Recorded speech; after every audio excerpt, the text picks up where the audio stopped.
Shalom saudaraku terkasih, selamat pagi.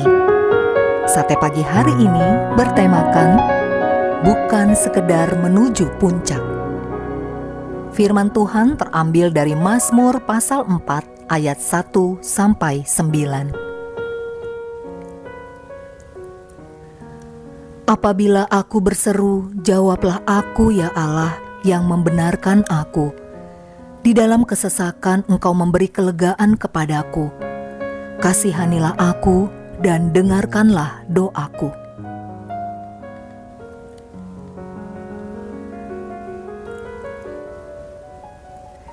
Jika kita melihat apa yang dilakukan Tuhan pada Yusuf, kita mungkin hanya berhenti pada keunggulan karakter Yusuf yang menyelamatkannya. Atau mungkin kita akan melihat tentang kedaulatan Tuhan yang hebat dalam menuntun jalan seseorang. Tetapi jangan lupa bahwa kisah ini juga bukan hanya punya konteks pada perjalanan hidup para leluhur Israel. Kisah Yusuf menjadi penutup kisah Kejadian, kitab pertama dalam kitab suci Yahudi. Apa yang tertulis dalam kitab Kejadian banyak bercerita tentang situasi nyaris, situasi berbahaya yang bisa menghentikan benih kudus yang nantinya akan muncul dalam wujud Mesias. Rangkaian kejadian yang nyaris membuat satu bangsa yang dicintai Tuhan hampir berakhir, tetapi Tuhan menyelamatkannya. Walaupun Tuhan melihat kerumitan situasi yang diciptakan manusia, baik orang yang fasik ataupun orang-orang pilihannya sendiri, Ia selalu bisa meloloskan umat-Nya dan menang. Kita adalah umat Tuhan yang memiliki semua tulisan itu sebagai pesan Tuhan bagi kita. Tidak akan ada apapun yang menghalangi rencana Tuhan. Hidup Anda dan saya adalah puzzle yang akan terbukti nanti menjadi bagian dari sesuatu yang besar, rencana Tuhan. Tidak ada seorang pun dari orang-orang yang menjadi tokoh dalam kitab Kejadian tahu maksud semua yang terjadi.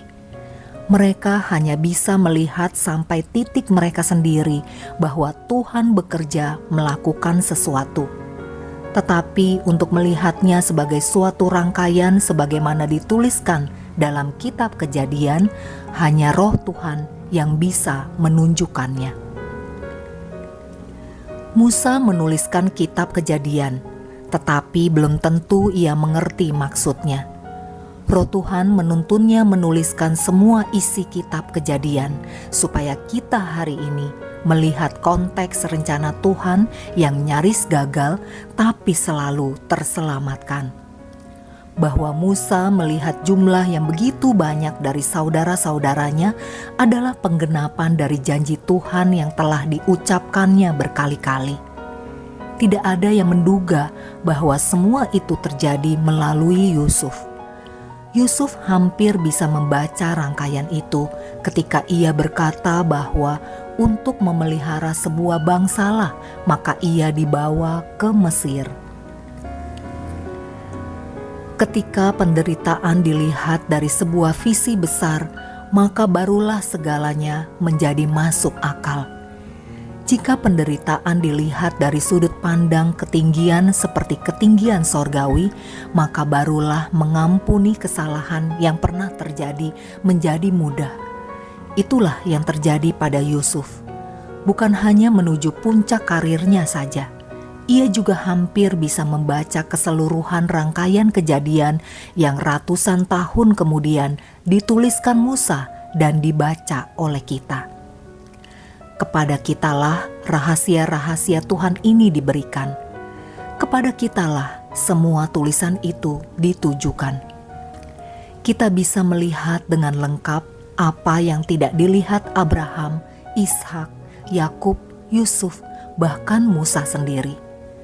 Mari kita belajar untuk melihat segala sesuatu dari sudut pandang Tuhan dan dari visi besar Tuhan atas hidup kita.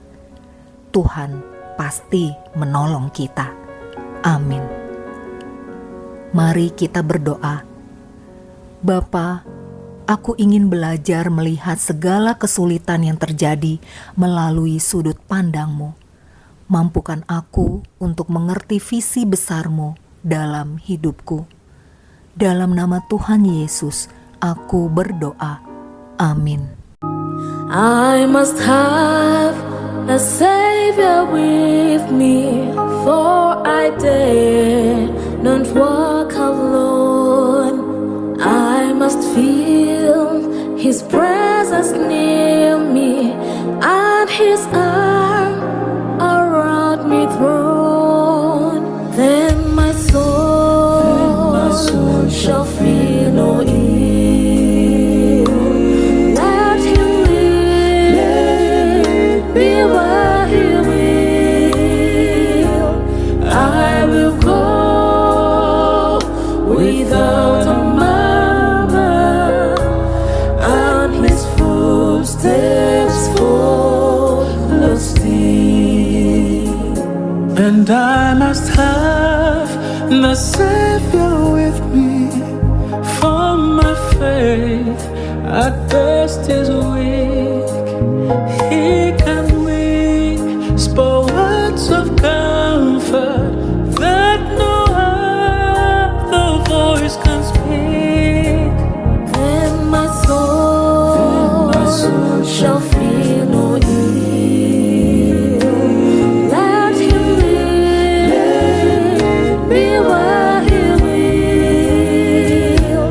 I will go without a murmur, and His footsteps follow still. I must have the Savior with me in the onward march of life, through the tempest and the sunshine